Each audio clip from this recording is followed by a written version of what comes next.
Hi everyone, it's Miss Carla from the Lonco Library. Welcome to another video of Classics with Carla. We are still reading Evergreen Gables. We are in chapter 17. So I hope you guys are doing well. Let's go ahead and jump right in. So this chapter is called A New Interest in Life. The next afternoon, Anne, bending over her patchwork at the kitchen window, happened to glance out and beheld Deanna down by the Dryad's bubble, beckoning mysteriously. In a trice, Anne was out of the house and flying down to the hollow, astonishment and hope struggling in her expressive eyes. But the hope faded when she saw Deanna's dejected face. "Your mother hasn't relented?" she gasped.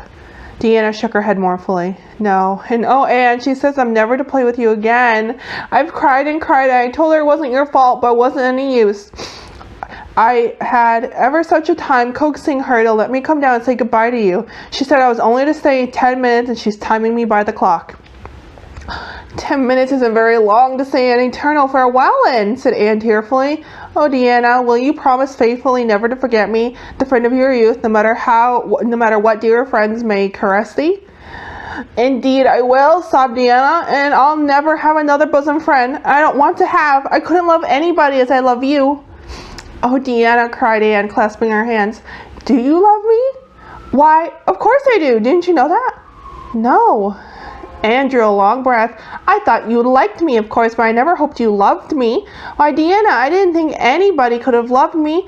Nobody ever has loved me since I can remember." "Oh, this is wonderful. It's a ray of light which will forever shine in the darkness of a path severed from thee, Deanna. Oh, just say it once again."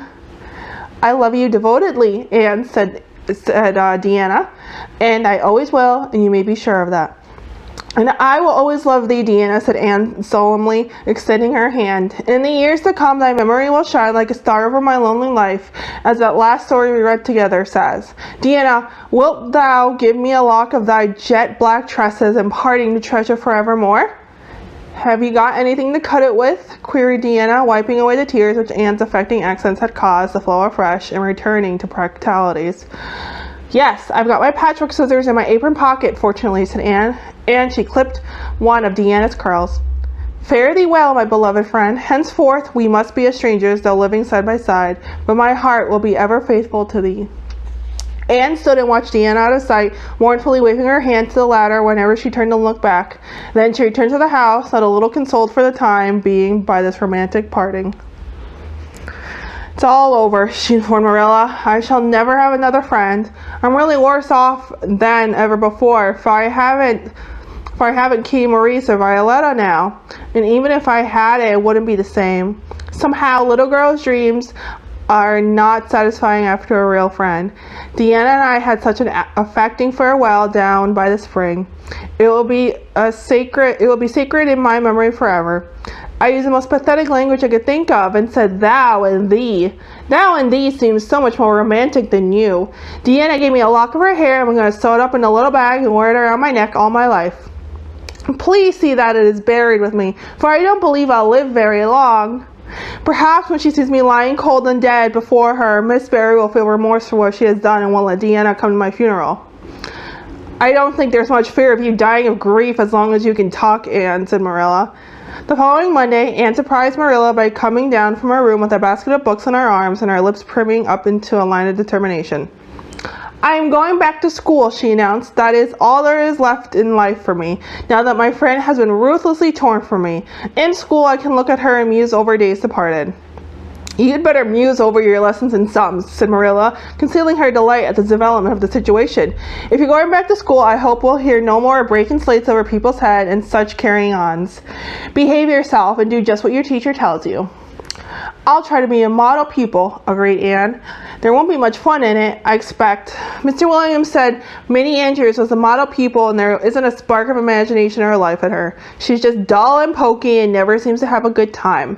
But I feel so depressed that perhaps it will come easy to me now. I'm going around by the road. I couldn't bear to go by the birch path all alone. I should weep bitter tears if I did." Anne was welcomed back to the school with open arms. Her imagination had been sorely missing games, and her voice in the singing, and her dramatic ability in the pursuit aloud of books at dinner hour. Ruby Gillis smuggled 3 blue plums over to her during Testament reading.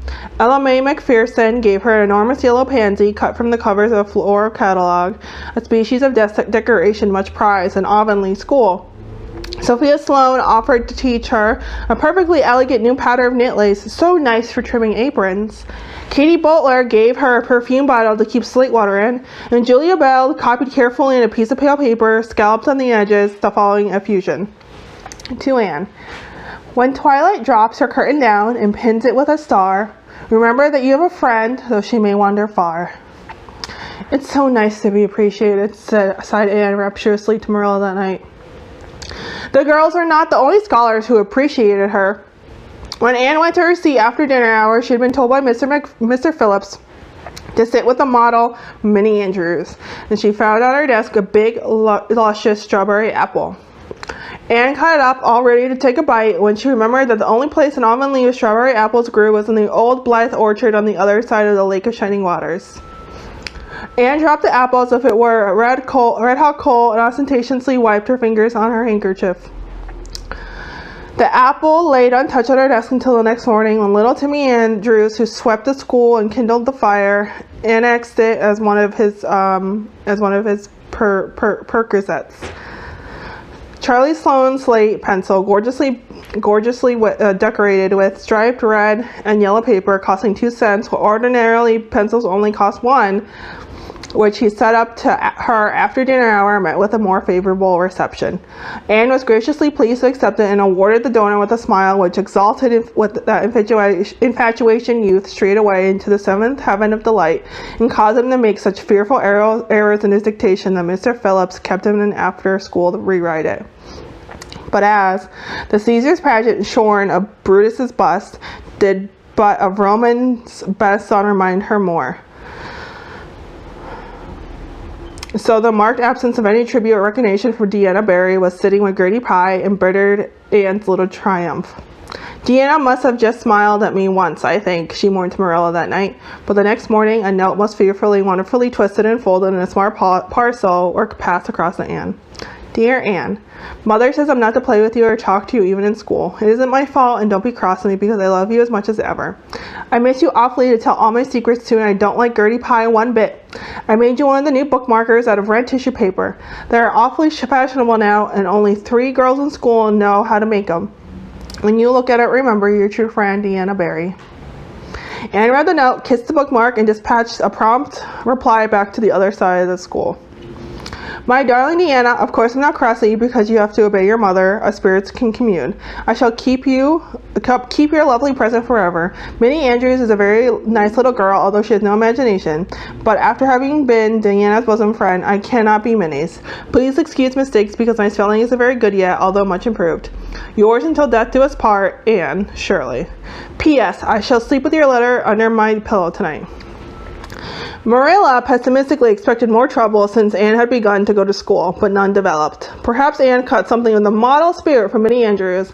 At least she got on very well with Mr. Phillips thenceforth.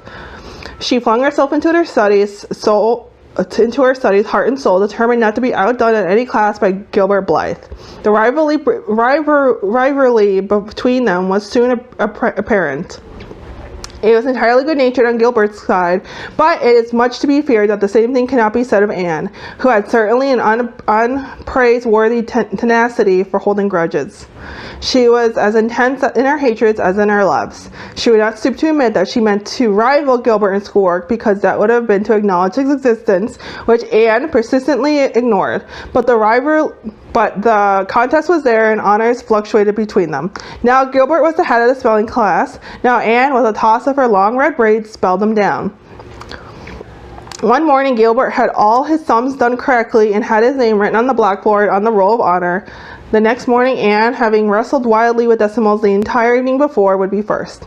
One awful day they were tied and their names were written up together. It was almost as bad as a take notice, and Anne's mortification was evident as Gilbert's satisfaction. When the written examinations at the end of each month were held, the suspense was terrible. The first month, Gilbert came out 3 marks ahead. The second, Anne beat him by 5. But her triumph was marred by the fact that Gilbert congratulated her heartily before the whole school. It would have been so much sweeter to her if he had felt the sting of his defeat.